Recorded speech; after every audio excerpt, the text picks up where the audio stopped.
Recientemente, la Universidad de Oxford seleccionó la palabra pudrición mental, en inglés brain rot, como la palabra del año. La pudrición mental se define como una condición de confusión mental, fatiga y deterioro cognitivo, que resulta del uso excesivo de pantallas, como por ejemplo el celular, el iPad o incluso la televisión. Existen diversas actividades que contribuyen a la pudrición mental, como por ejemplo el desplazamiento zombie, que consiste en deslizarse por las redes sociales de manera automática y sin un objetivo claro. Aunque la palabra pudrición mental pueda parecer un término moderno que refleja la cultura de la era digital, en realidad fue utilizada por primera vez por Henry David Thoreau en su obra Walden, publicada en 1854. Henry David Thoreau fue un filósofo y ensayista que decidió pasar 2 años viviendo en una cabaña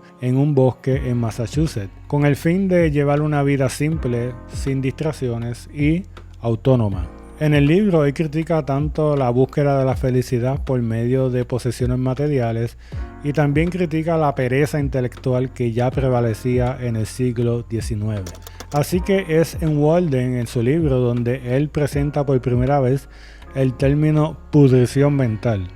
En el último capítulo de la obra, él plantea que mientras Inglaterra se esfuerza por curar la pudrición de la papa, no debería alguien esforzarse por curar la pudrición mental que prevalece de manera mucho más extensa y fatal. Durante los últimos 5 años me he dedicado mayormente a leer libros sobre cómo las tecnologías mediáticas parecen estar influyendo en nuestra capacidad de concentración, memoria e incluso en nuestra salud mental. Un dato alarmante es que casi el 40% de la generación emergente tiene actualmente un diagnóstico de salud mental. Y más del 10% de los niños ahora tienen un diagnóstico de trastorno de ansiedad. La realidad es que hemos suministrado a los miembros de la generación emergente más medicación contra la ansiedad y antidepresivos que en ningún otro momento de la historia de la humanidad. Además, se ha incrementado significativamente la provisión de acomodo razonable en las instituciones académicas.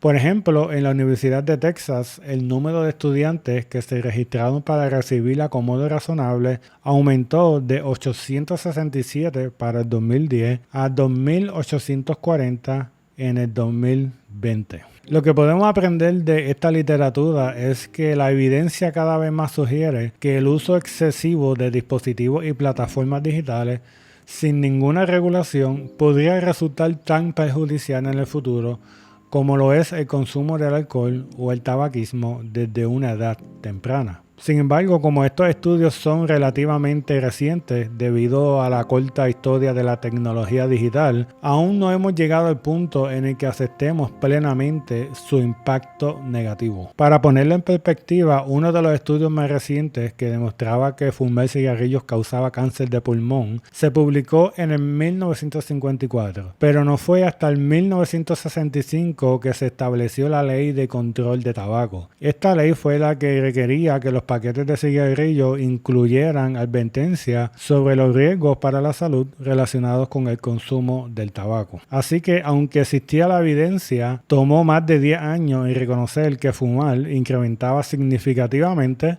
el riesgo de cáncer de pulmón. En mi opinión, pienso que es probable que esto va a suceder con el tabaco del siglo XXI, que es la adicción al celular.